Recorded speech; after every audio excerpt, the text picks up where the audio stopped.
Hello, everyone, and welcome to a brand new chapter as we start Chapter 3, the cellular level of organization.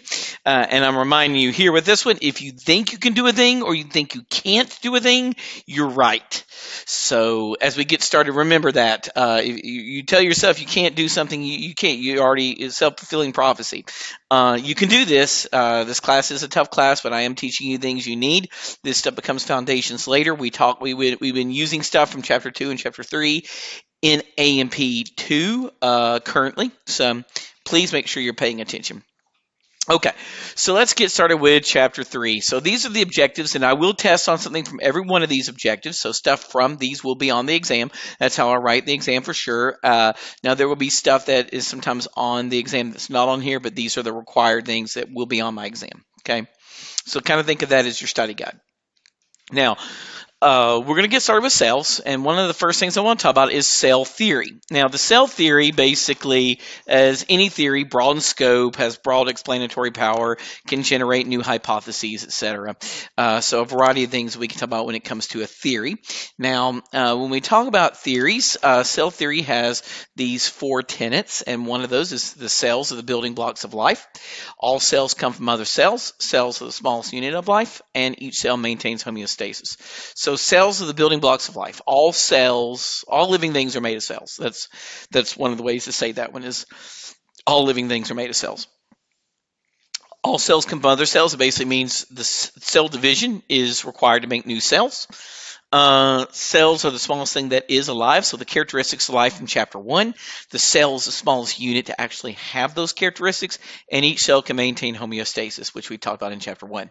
Now, of cells, there are two kinds of cells. There are sex cells and somatic cells. Now, sex cells are sometimes called gametes. Another name for them is gametes. These are sperm cells or oocytes. These are for reproduction.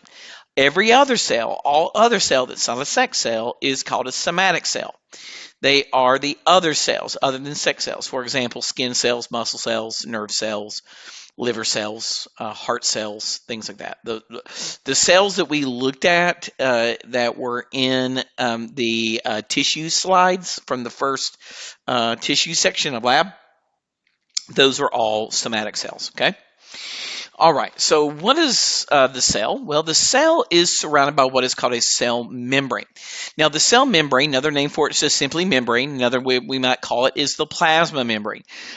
Please be aware, especially plasma membrane. Sometimes departmental final likes to say plasma membrane instead of cell membrane. I typically just say cell membrane and talk about that, the cell membrane.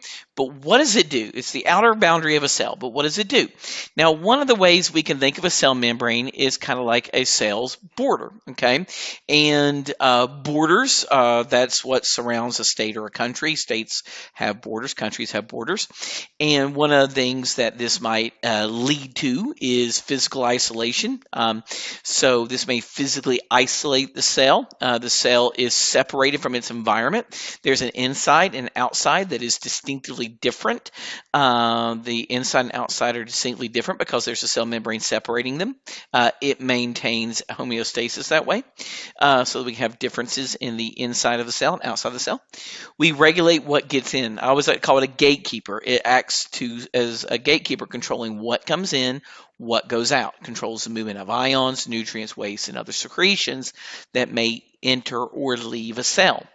It's also sensitive to the world around it. One of the things we talked about homeostasis.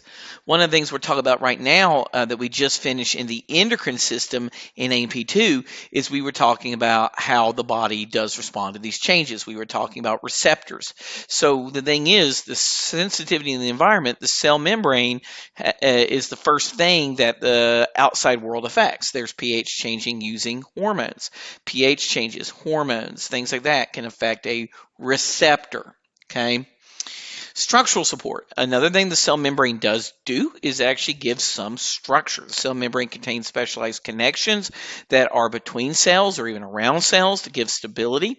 So it also gives some structural support as well. It has other abilities other than a physical isolation, regulation, sensitivity, and structural support. Okay? Those are the things it can do. Now, to give it that, how does it do it? Well, one of the things we got to look at is there is a double layer. It is what we call a phospholipid bilayer. It is two layers of molecules called phospholipids. We talked about these in chapter 2. Phospholipids themselves are hydrophilipids with a hydrophilic head, hydrophobic tails, where the phosphate heads were hydrophilic, the fatty acid tails were hydrophobic. And then what's going to happen is we're going to stick cholesterol molecules in between these fatty acid tails to control fluidity of the cell membrane as well. It can make it not too fluid, not too stiff. You don't want it too rigid, too fluid. You want it just right, somewhere in between, where it's what we call a fluid mosaic model. Is how we understand the cell membrane. It's a fluid mosaic. It's a fluid phospholipid bilayer, is a mosaic of proteins and other molecules put in it. Okay. Now, the cell membrane, one of the ways that we do is we stick some proteins in here. So it's a mosaic of proteins. One of the ways I like to describe it is a fluid mosaic. Now, when I say it's a fluid mosaic, it's this fluid phospholipid bilayer, and what it's going to have is this mosaic of proteins. Now, these proteins that we have, we can describe them by location, we can describe them by function. By location, we can look at them, do they penetrate the phospholipid bilayer or not? And then what do they do? So if we look at them based on do they permeate, do they penetrate the phospholipid bilayer? If they do penetrate the phospholipid bilayer at some degree that it enters the hydrophobic core, we call this an integral protein. The integral proteins, what they're going to do is they're going to penetrate through to some degree to at least the hydrophobic core. They can span at least once. They may span multiple times, like 7 times, et cetera, et cetera. Then we have proteins found on the outside, on the inner and outer surfaces of the cell membrane. If they're on the inner and outer surfaces, they're called peripheral proteins. They're not integrated. They're on the periphery. They're peripheral proteins. Okay. Now, we can also describe them based on their function. One of the ways we describe them by function is we have anchoring proteins. So these anchoring proteins, these are some of the proteins we talked about when we did the cell junctions. They anchor the plasma membrane to other structures, stabilize its position. For example, they attach to the cytoskeleton, or they attach the cell to other cells, or to the extracellular matrix. They attach to the extracellular matrix to other cells or the cytoskeleton.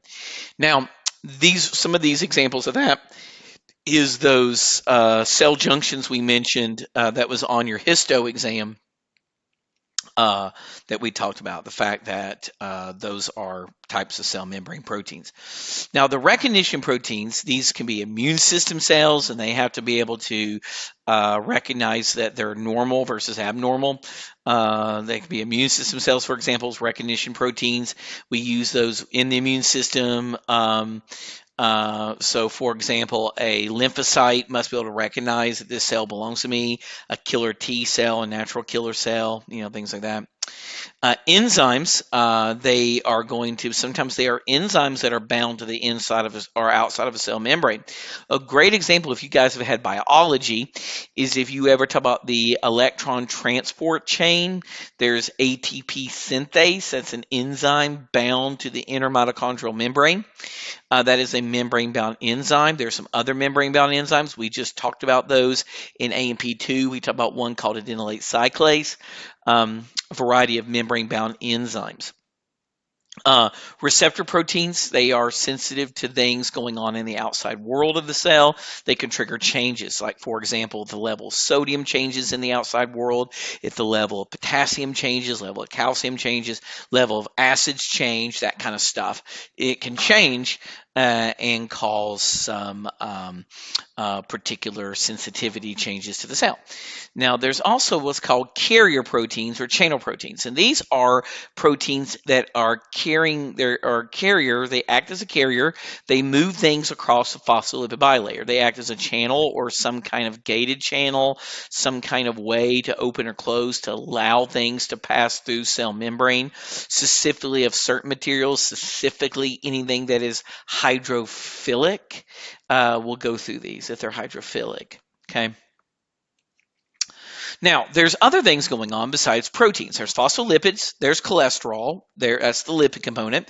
There are proteins. Well, there's also sugars, and this is called the glycocalyx. Cell membrane also contains carbohydrates. These could be called proteoglycans, glycoproteins, and glycolipids. These are sugars that stick out of the cell membrane. We call this sugar coat a glycocalyx. One of the things that glycocalyx can do is act as a lubricating structure.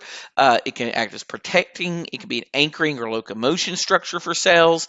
It can be act for specificity and binding, it can act as a receptor to some degree.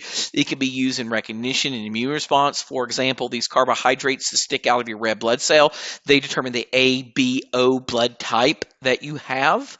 Is these carbohydrates part of the glycocalyx of a cell, of a red blood cell? That is the carbohydrates that stick out, determines that is the physical blood type you have. Okay, your genetics determines that. Now, the cell membrane separates inside and outside. It is what separates the outside world from the inside world and makes it very different. This separates the inside and outside. The inside, we call this cytoplasm. Cytoplasm is made of a fluid part. That fluid part is called intracellular fluid, or abbreviated ICF. We also call this cytosol. So the intracellular fluid, ICF, or the cytosol, another name for it. And then there's the organelles that are inside, the cell structures. So you got the consisting of the intracellular fluid, and the organelles together makes the cytoplasm. Now, the fluid outside the cell is called the extracellular fluid. Kind of think of that like extraterrestrial and alien from outside planet Earth would be called an extraterrestrial. Extracellular fluid is outside the cell. Okay. So if we think about a cell, I like to think about a cell like a city. And I think about it like a city where there's different kinds of things in a city to make a city function. Cities tend to have a few things in common. They have like a city hall where the mayor is that makes decisions about what's going to happen in the city and the policies of the city. There is oftentimes a power plant in the city. There's oftentimes going to be a post office in that city. There's going to be some kind of factory maybe in the city, and a variety of kind of things like that. So cities have a variety of things. So we can think of the cell like a complex city where things are happening all the time. It's a very busy, bustling kind of environment. The city, I always like to say, you may look lazy on the outside, but on the cellular level, you're very busy. There's a lot going on. So as we start off, the things in the city that act like buildings, these are called organelles. These are the cell structure, internal cell structures, these organelles. Some organelles, now organelles of a cell are kind of like your organs in a way. How each organ in your body has a function to do for the body, each organelle in a cell has a function to do for the cell. Now, we can break these down into what we call non-membranous organelles and membranous organelles. If they are membranous organelles or non-membranous organelles, we have the non-membranous, they are not membrane bound. They do not have a cell membrane that encloses them. Some examples of this might be things like the cytoskeleton, your ribosomes, your centrosome. They don't have cell membrane. Membranous, we say, are membrane bound. They are surrounded by a cell membrane and they're isolated. Now, this is actually quite important. Fundamentally, it's a very interesting thing that we have cell structures that are isolated from each other. And I like to say this, like when I'm teaching it, I always kind of explain it's very important that we do this. It's kind of like while we have a separate bathroom and separate kitchen in our house, is the things, what goes on in your kitchen is kind of interfered with by what goes on in your bathroom. You don't want to get poop in your food. You don't want to eat and poop in the same place. You don't want to cook your food where you poop. Okay? It's just these things like your dining room, your bathroom, your kitchen, your bathroom, they are separated because the things that go on in these rooms aren't conducive to what goes on in the other rooms. So we keep them separate because the chemical reactions that happen in one organelle may be affected by the chemical reactions of another. So we keep them separated from each other because they are not always compatible with each other. So things like your nucleus, your Golgi, your rough and smooth ER, your mitochondria, your lysosomes, your peroxisomes, things like that, vesicles, all these things, okay? All right, now let's talk about centrioles. Now the word centriole means little center part. So it's the part. It is the little part, a centriole, one centriole. This is a centriole. Here's a centriole. Two centrioles come together to make a centrosome. Center body is made up of two centrioles. Now, if you look at it, we can see that there is three tubules here, and there's 1, 2, 3, 4, 5, 6, 7, 8, 9 of these triplets. There are 9 sets of triplets in these things. So they have 9 sets of triplets in what we call a 9 plus 0 array. Why is it 9 plus 0? There's 9 on the outside and none on the inside. 9 plus 0. Now, that's where they get their name. They have a 9 plus 0 array. Now, the centrosome or center body, it is going to be secreting microtubules. That's used for cell division. It's made up of 2 centrioles. Hushy, buddy. Sorry, my dog barked right in the middle of my video. He must be wanting something, but he's like, why aren't you paying attention to me? Okay. Sorry, one of my dogs barked, and now they're up in here in my business. Okay, it's hard to record at home, but I can't record at work. They're working on our roof. The cytoskeleton is the cell skeleton. It's an internal protein framework. This is basically kind of think you take a balloon and you glue a bunch of threads all in it that holds the balloon together. So if you blow the balloon up too much, it doesn't overinflate and pop. It gives structural support to the balloon. Well, that's what this does for a cell. It gives it structural support. It's like your bones, cytoskeleton for the cell is like your bones for your body. They are microfilaments. That's mostly made of a protein called actin. It's going to be framework, attachment, and movement. There's going to be intermediate filaments, mostly made of keratin and myosin in the middle. They're going to be more for providing strength, support, stability, organelle position, and move and attach the cell. Attach cell to other cells. Microtubules, they're going to be made of tubulin, and they're made from the centrosome. They are aiding in cell division and moving vesicles around the body. So we have all these around the cell, they are all going to be doing these things. They're all involved in some degree in framework, okay, to some degree. All right, the microvilli. Now, if we look at this, microvilli are there to increase surface area. If we zoom in on this diagram right here, you're going to see that these folds greatly increase the amount of surface area that the cell might have. Microvilli are responsible for increasing the surface area of the apical part of a cell so it can absorb nutrients and absorb materials. Then there could be cilia present, and they're like the hair-like projections. If we look at them, they have a 9 plus 2 array. There are 9 sets of microtubules around the outside, and there are 2 in the middle. So the 9 plus 2 array. A cilia, and so for example, your pseudocertified ciliated columnar epithelium, 9 doublets and a pair of tubules in the middle. Now, if we look at that down here at the bottom of a flagella or something like that, or a cilium, cilia and flagella have a thing that attaches them called a basal body. The basal body has the same structure as a centriole. It has a 9 plus 2 array. Not a 9 plus 2. It has a 9 plus 0, similar to the centriole, 9 plus 0. This has a 9 plus 2. This has a 9 plus 0, just like that of the centriole, okay? All right, let's talk ribosomes.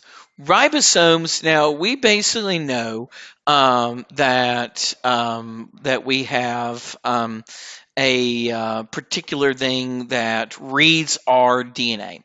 We talked about ribosomal RNA a little bit. We talked about how it's used as an intermediate and all that.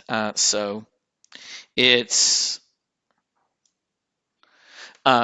acts as an intermediate that is used to go as a go-between between DNA, because basically DNA codes for your proteins. Ribosomes help read the genetic material. They act like basically like molecular iPods reading the code to make music. They're kind of like little iPods. We download our MP3, it plays our music for us, our songs, but it allows us to convert that file to something that iPods, that's a little old, I know, because people don't use iPods anymore, but it's like our smartphones playing our music for us, streaming our music, producing our product, getting our music played. Okay. They have a large and small subunit. They produce the primary structure of proteins, and they're made up of ribosomal RNA. We're going to talk about more about them in a little bit.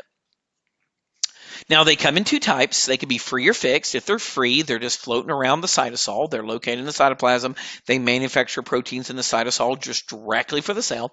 But the fixed ones are on a place called the rough ER, and they're also found a little bit on your nucleus, actually, sometimes. But they manufacture proteins that enter the ER for packaging. Many are attached to the rough endoplasmic reticulum, so that's why we call it rough ER. Okay, because it's rough with ribosomes. Now, there's a proteasome. Proteasome, I like to describe this. So, if I think about my a city analogy, the ribosome is like the factory workers who work in the city's factory that build the thing. The ribosomes do that. The proteasomes are like the mobsters. They're like mobsters. And what they do is pretty fascinating. Is if I have a misfolded protein, one of the things my cells will do is they will take an unwanted, malfunctioning, misfolded foreign protein and we'll put a tag on it. We actually put a tag on it called a ubiquitin tag. And we put this ubiquitin on it. And what we do is that we'll send it to a proteasome. And the proteasome will take it, break it down with its enzymes. It's got proteases. Proteases are enzymes that break down proteins, and it breaks down proteolytic enzymes called proteases. And it's this little capsule that wipes them out, and it gets rid of unwanted proteins.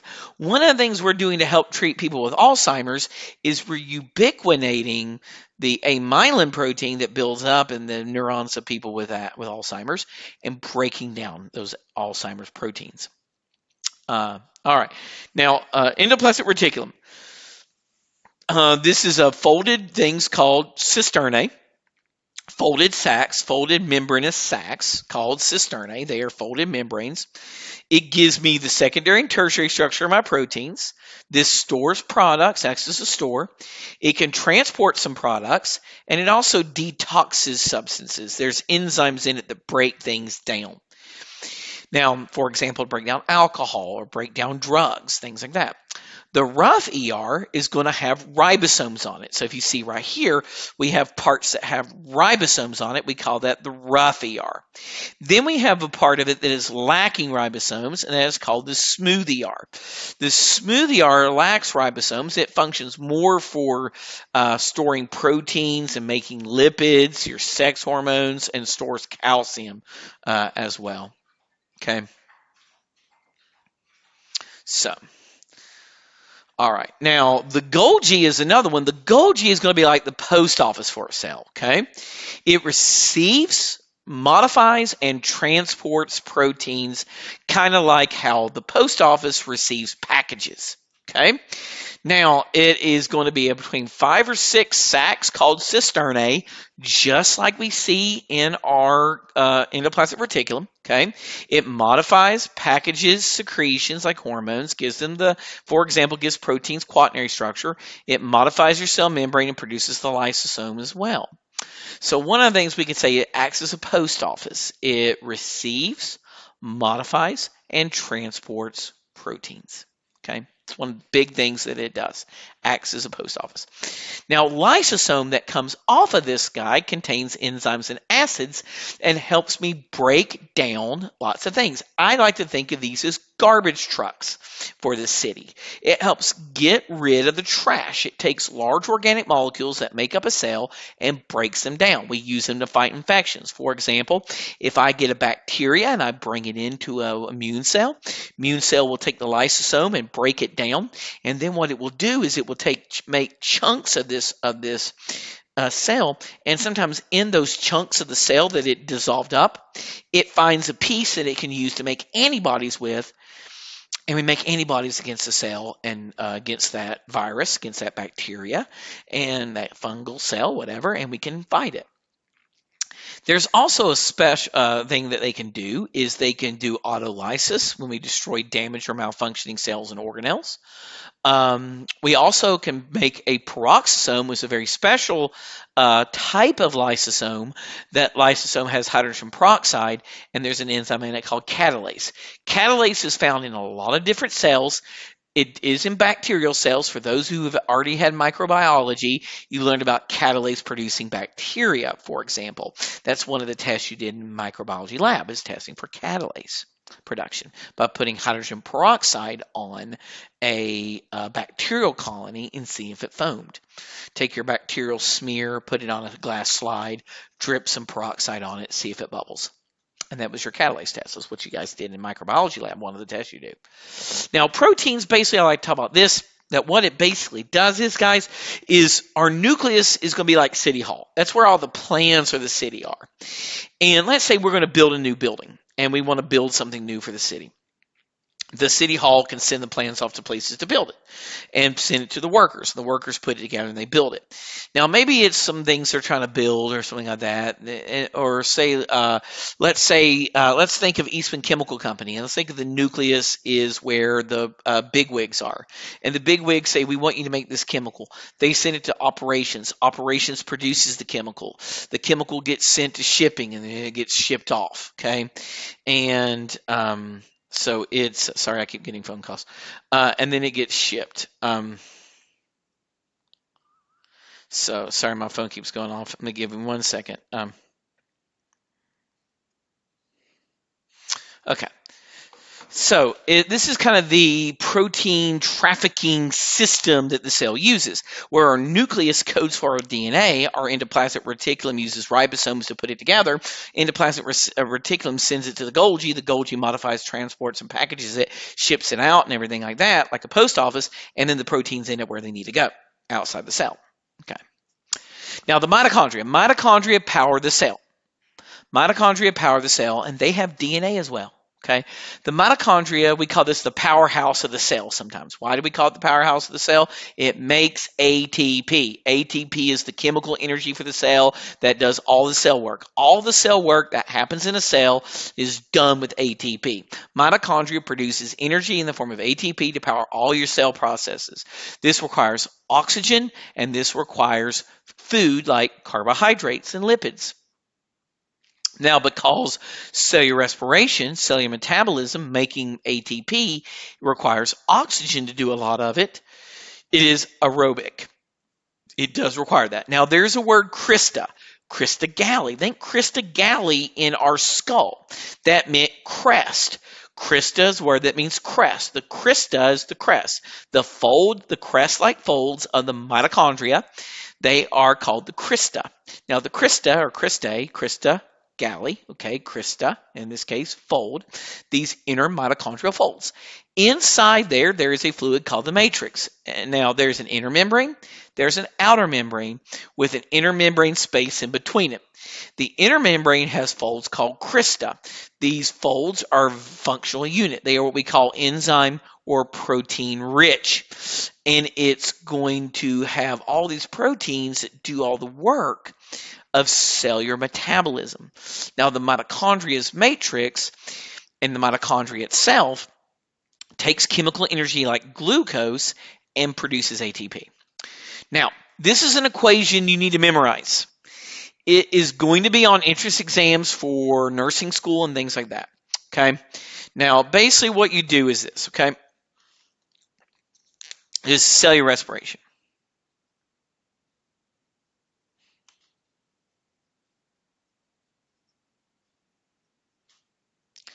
Now we take C6H12O6 and we take 6 molecules of oxygen in our mitochondria and we'll produce 6 molecules of carbon dioxide, 6 molecules of water, and somewhere between about 36 to 38 ATPs. Okay.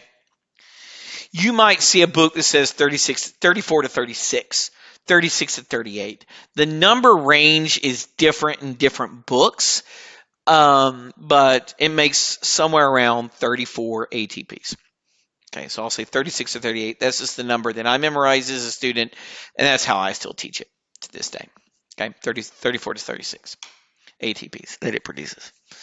Now, to do this, 36 to 38 ATPs, you have three metabolic processes to do it called metabolic pathways. There's glycolysis that doesn't need oxygen, so it's called anaerobic, where glucose, a 6-carbon sugar, is brought in, converted to pyruvic acid, a 3-carbon sugar. That is broken down, and that makes 2 ATP molecules through what is called glycolysis, makes 2 ATPs. Then the citric acid cycle happens. That makes somewhere about 2 ATPs. This takes pyruvic acid, makes CO2, and basically creates materials that basically what's going to drive the next is called oxidative phosphorylation. Oxidative phosphorylation, the fancy process, that's an aerobic process that happens on the inner mitochondrial membrane, and that makes your about 34 ATPs. It makes the bulk of the ATP. Now, I do ask a minor question sometimes about this. I may ask you guys cellular respiration's equation. I may ask you which metabolic pathway makes the most ATP, and it is oxidative phosphorylation. This is just a brief introduction to this. I really wish we had time to teach more. There's a whole chapter of the book covers that does this, but we don't teach that chapter. If you want to learn it, take me for General Biology 1 or take microbiology. Okay. Now let's talk about the nucleus. Now the nucleus is going to do some things. It's by far the biggest organelle of the cell, contains most of your DNA. It's going to be a control system for all your cell's actions. It basically is going to be kind of like City Hall is for a cell, where all the plans and decisions are made. Okay. Now it is functioning as a control center for cells activities for protein synthesis and things like that. Now, it's got on the outside what is called a nuclear envelope.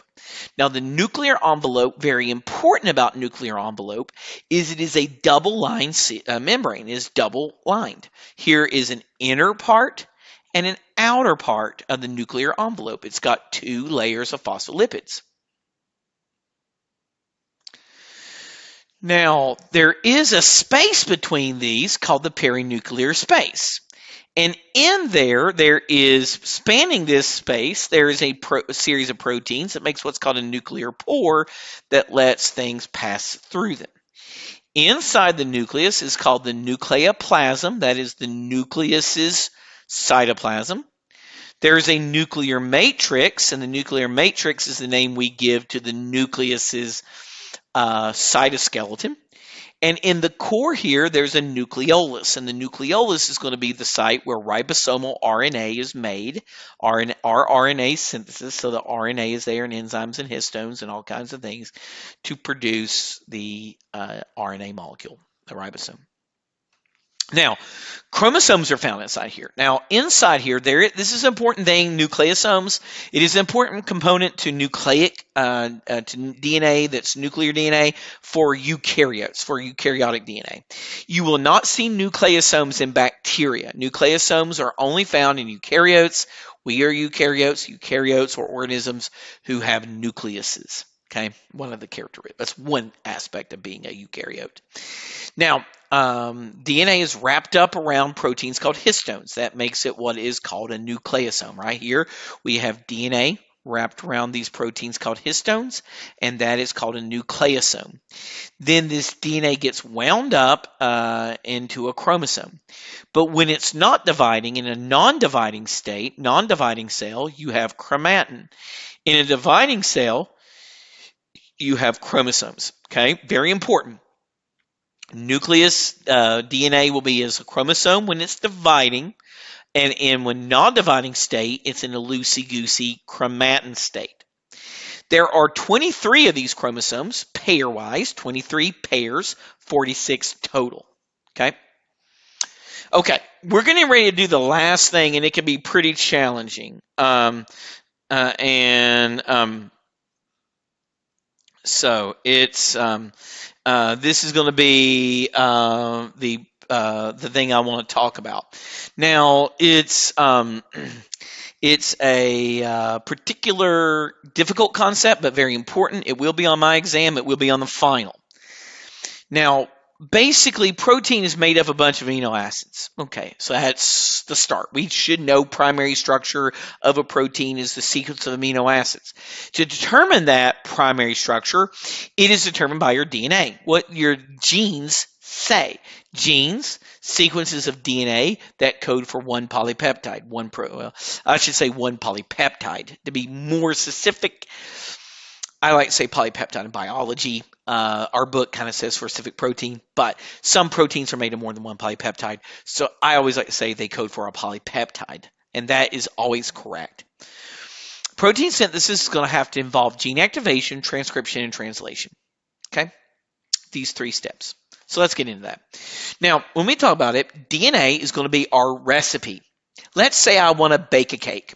If I want to bake a cake, I need a recipe. So I call up mom and say, hey, mom, I need the recipe for making that cake that you make. And mom says, here's my recipe. And she gives it to you. You write it down. Then you go into the kitchen and you rattle the pots and pans together. And bam, you made a cake. It's the same way we make DNA. We call this the central dogma of molecular biology. DNA is transcribed into messenger RNA, which is then translated into a protein, into an amino acid sequence, into a polypeptide. Okay?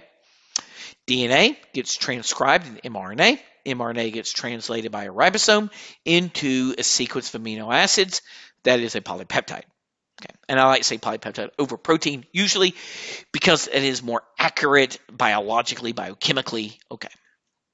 Now, to begin, we need to first take our DNA and split it in half so we can pry it open and get to it so the molecular machinery can work on it. And that's called gene activation, where the DNA gets split and it's a process called gene activation. Gene activation begins at a piece of a gene. A gene has a region called a promoter.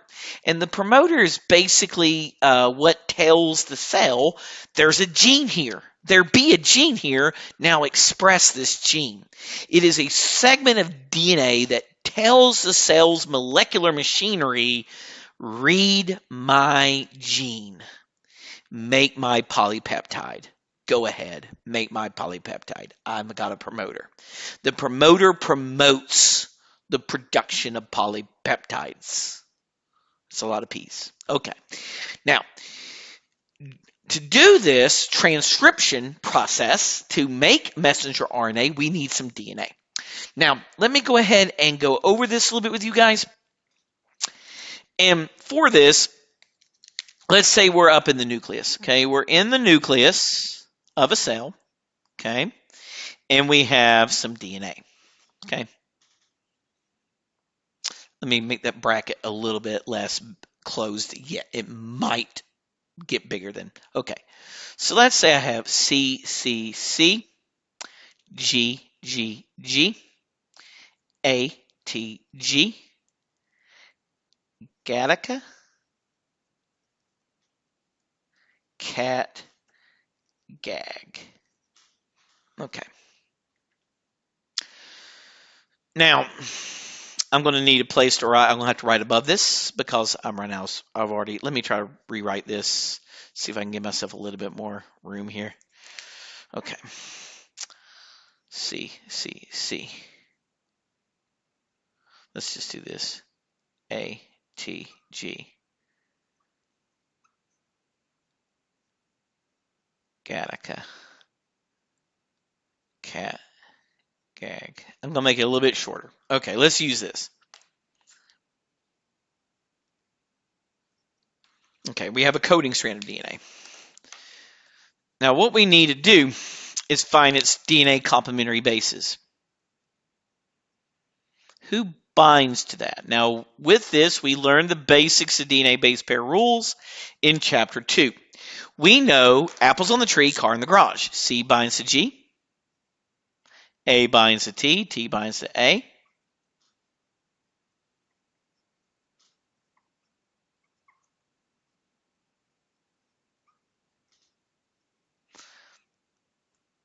And this is called a template strand. Okay? Now, What we have is a DNA molecule.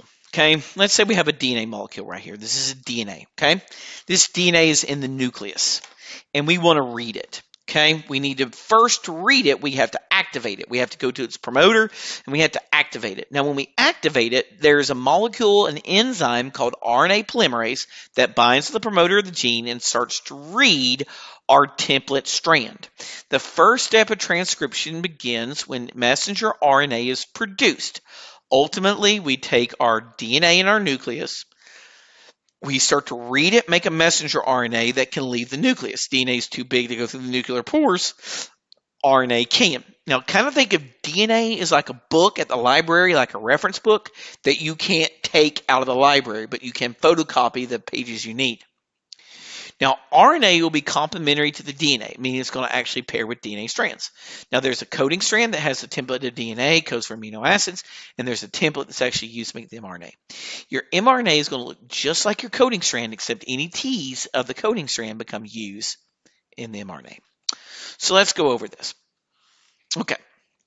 Now, what we're going to do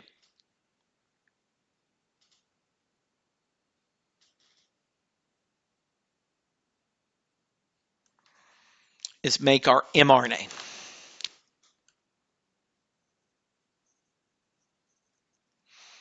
To make our mRNA, G binds to C, T binds to A, the A normally binds to T, but this is RNA. There's a U. If you look at it, CCCAUG, it will look just like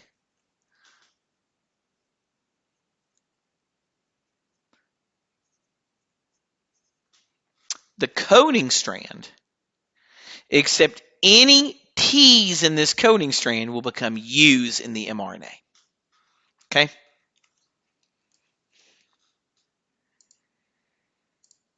All right. Now, what's going to be found in this mRNA are basically 3-letter codes. Now, think of it this way. Let me kind of explain codons to you guys.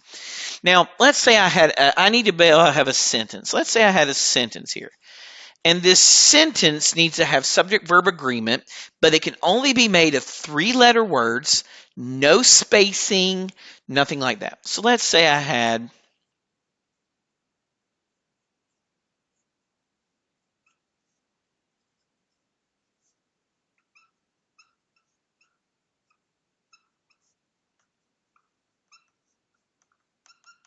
so with no spacing, if we had words, the fat boy ate the fat cat. Okay.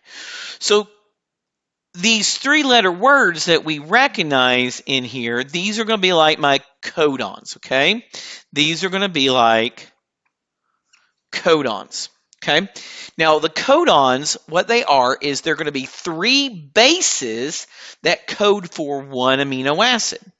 Now, I'll come back to my fat boy ate the fat cat example, and I'll briefly talk about, I'll add some information to this lecture about mutations and things like that. So, okay. Now, codons are 3 nucleotides that code for 1 amino acid. They code on 1 amino acid. Now, they are found in DNA. They're also found in mRNA. The ones in mRNA are the ones we're going to worry about. Now, there are a total of 64 codons, but these 64 codons only code for 20 amino acids. What this tells me is something very important. This tells me that there is some overlap. There's redundancy in the genetic code. 64 codons for 20 amino acids means there's more than 1 codon for the same amino acid. It's got to be, and there is. There's redundancy in genetic code. This minimizes the impact of mutations. Now, one of the things we're going to begin to see here is, guys, there are 2 types of codons. There's sense codons and there's nonsense codons.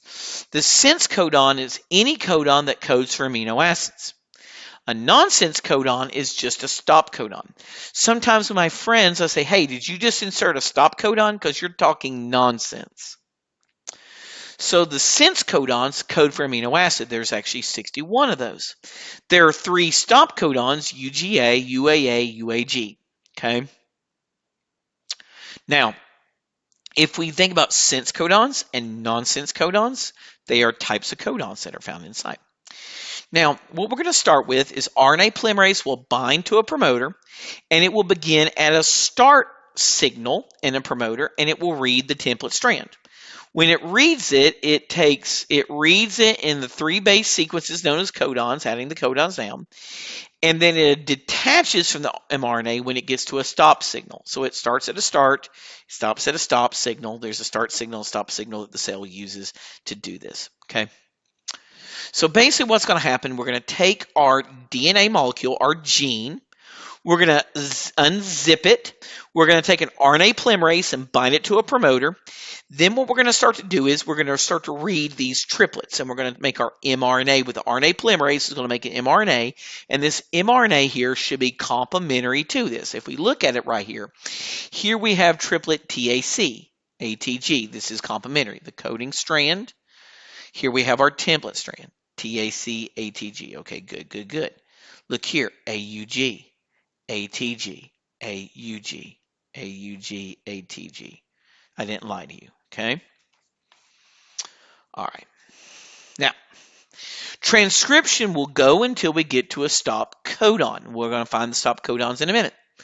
Now, this mRNA is kind of like a movie. When you make a movie, you film way more footage than is ever going to be released when the movie is released in theaters. So there's deleted scenes.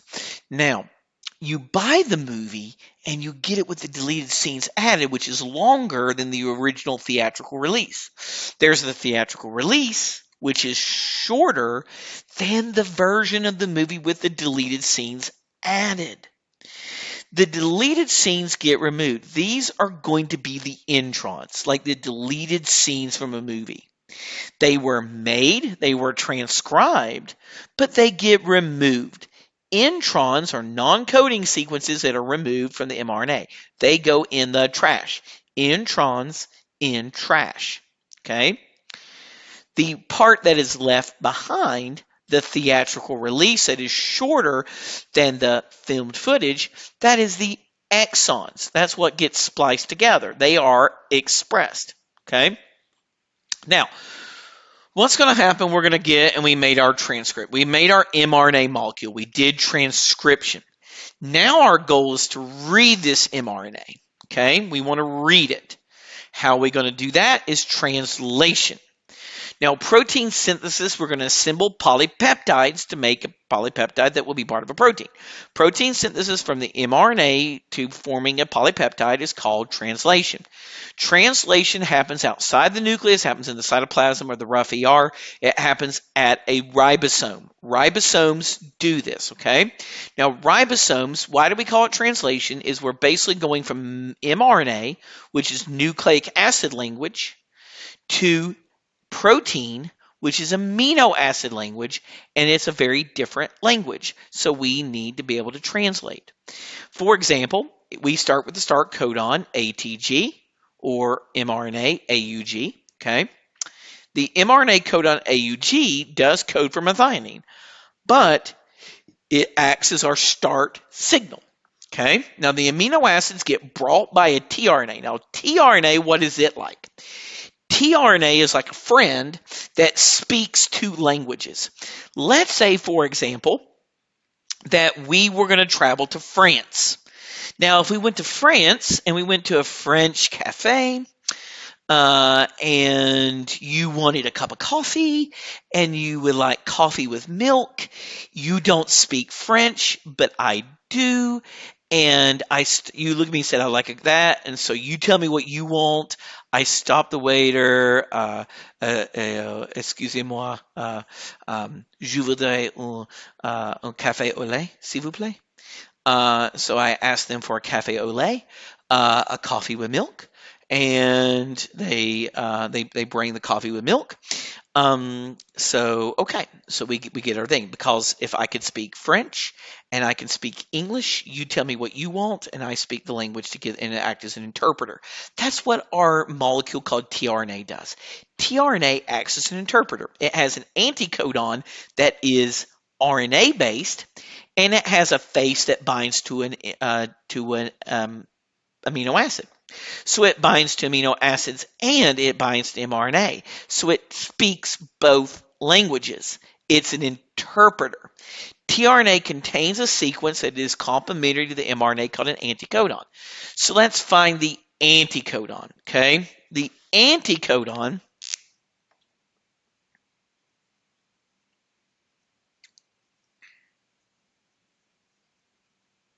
the anticodon, okay? Now that binds to our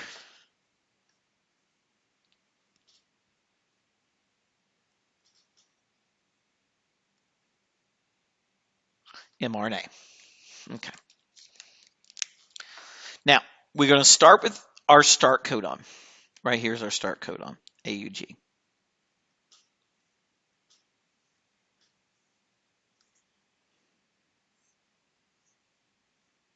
Okay. Make those just to share along. Okay. Now, that is going to be UAC. Wait a minute. TAC. UAC. CUA. AUG. Oh, wait a minute. UGU. ACU. All right, those are the anticodons. Okay, we got our anticodon. Now, the anticodon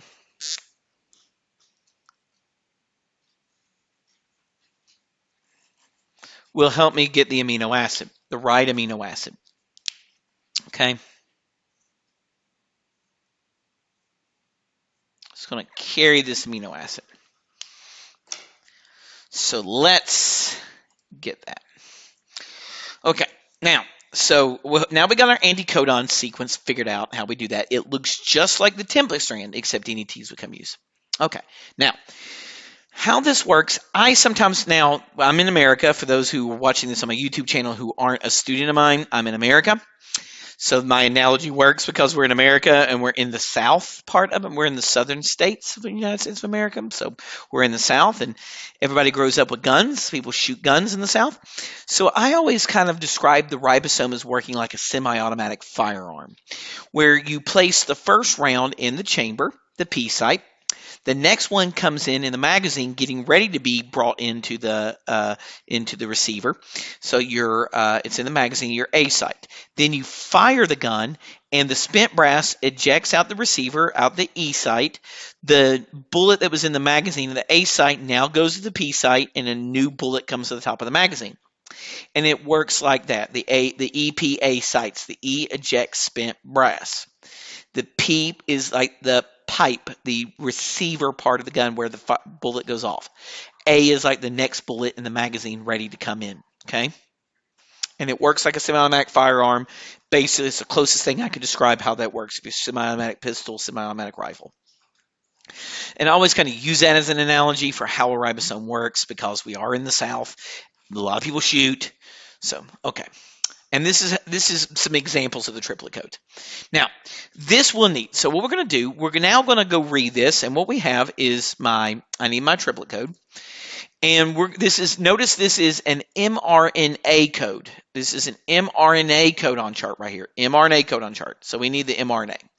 So what we're going to do is read the AUG. Now, AUG, we may remember AUG codes for methionine, but let's make sure we know how to do that. You start at the inside of the wheel. Then you go to the next letters, then the inner ring, then the middle ring, then the outer ring. A, U, G, methionine. So I'm going to write MET for methionine. Okay. MET for methionine. G, A, U. Now what's happening is this tRNA is carrying that. Okay, it's carrying it. Okay, it's carrying that amino acid. So here you can see the tRNAs right here, kind of like my bullets. Okay, here is a tRNA with an amino acid. Here's my bullet. Then the bullet fires, and you have spent brass that ejects. And it really does work like a semi-automatic firearm. That's my best analogy. Okay, now GAU. GAU, aspartic acid, ASP. Now, I do not memorize this because why in the world would I do that? That is ludicrous when I can look it up. I have it in my notes. I have one on my phone. I have a codon chart on my phone. UAC. UAC. Okay, UAC is next. UAC.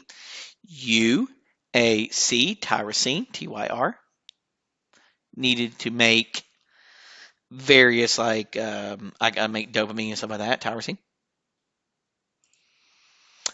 ACA, ACA, threonine, THR.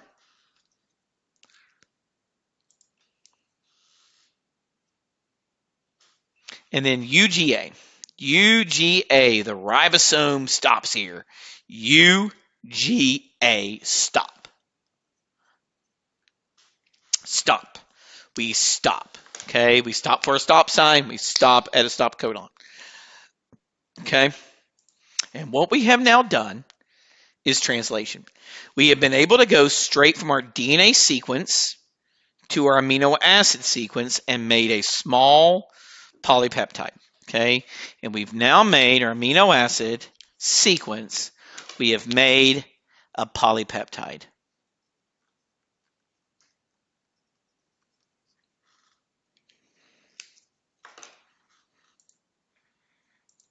All right. And that's how we do it. So if you can do this right here, see if you can test yourself. If you have any questions, send me like snapshots of it. I'd be glad to help you guys if you aren't getting it. See if you can do it. Send it to me if you want me to check it for you. Okay. And guys, we're going to stop here in the first video. Thank you.